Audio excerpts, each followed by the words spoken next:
para sa lagay ng ating panahon ngayong hapon po ng December 13,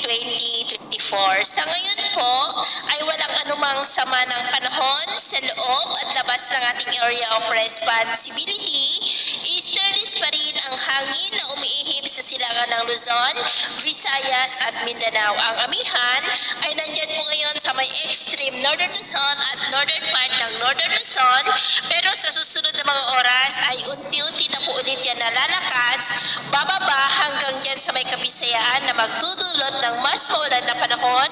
sa Bicol region at northern Luzon, lalo na po sa mga susunod na araw.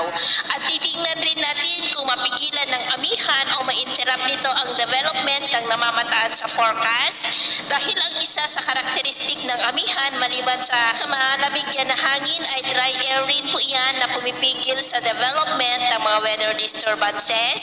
At ito naman ang pinapakita ng forecast model nating ginagamit. Hanggang sa susunod na 2 linggo ay may isang banta ng sama ng panahon na maaaring mabuo at lalapit dito sa ating bansa. At sa lagay ng ating panahon, ngayong hapon po ay maulap pa rin ang kalangitan with isolated rains sa malaking bahagi ng northern Luzon, Zambales, Quezon, Marinduque,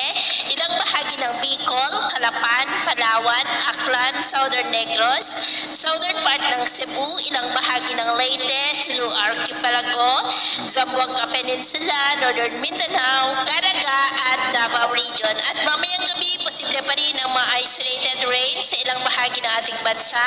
lalo na po sa ilang bahagi ng Ilocos Region, Palawan, Calapan, Silu Archipelago, Zamboanga Peninsula, Sorsogon, ilang bahagi ng Quezon, Catanduanes, at ilang bahagi ng Cagayan at Cordillera. Kaya mag-ingat pa rin tayo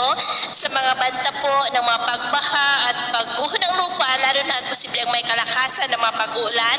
dyan po sa ilang bahagi ng Palawan at western section ng Mindanao. At sa atin naman pong mga baybayin, iwasan na muna natin ang papalaot, lalo na po ang ating mga kababayan na mangingisda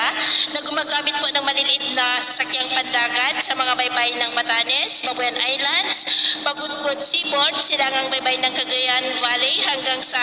seaboard po ng Northern Samar, dahil ang mga alon po dyan ay posible na aabot hanggang sa 4 to 8 feet. Kaya hanggat maaari ay iwasan na po muna natin ang papalaot dyan sa mga may kulay pula para mas makaiwas sa mga sakunang pangkaragdagan.